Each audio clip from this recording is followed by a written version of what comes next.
So for our devotional this Sabbath is going to be taken from the book of John. Book of John chapter 13. And we're going to read verse 3. And the Bible says, Jesus, knowing that the Father had given all things into his hands, and that he had come from God and was going to God, rose from supper and laid aside his garments, took a towel and girded himself.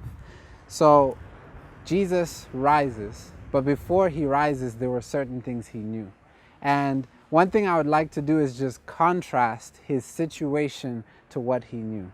The Bible says that he had all things in his hands. This was a man who was doing ministry and he had no money, no home. It says that he had no home.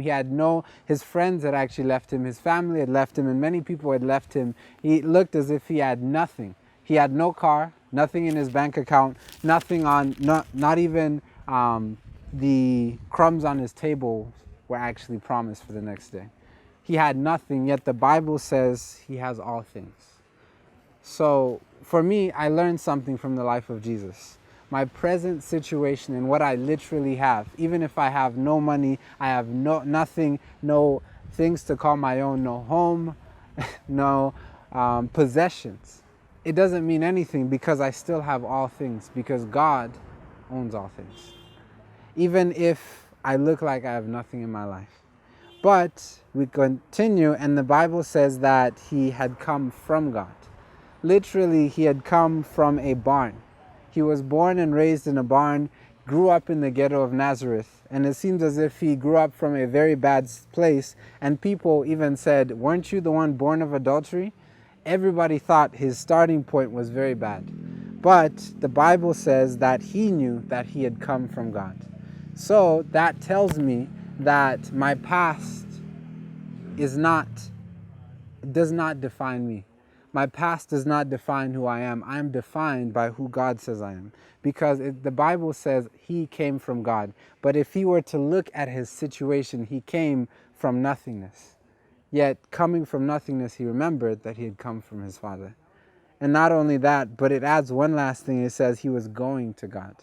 Literally, he was about to go to the cross, to go to suffering. And I think for this next week, you may feel like this is the week that I have to face my boss again. I have to face people again. This is the week that the climax is coming. For some people, this may be the toughest week that's coming up. But I would like to tell you that no matter what situation is immediately following, remember that beyond the portals of the tomb lies what God has in store for you. And whatever cross you have to bear in the coming week, it doesn't matter because you're still going to God.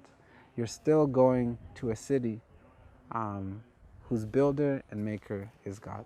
And so no matter what your situation is, remember that what is happening in my life, what has happened in my life, and what will happen in my life can be taken in the context of God. And I can be comfortable because I have all things. I have come from a great place and I'm going to a great place.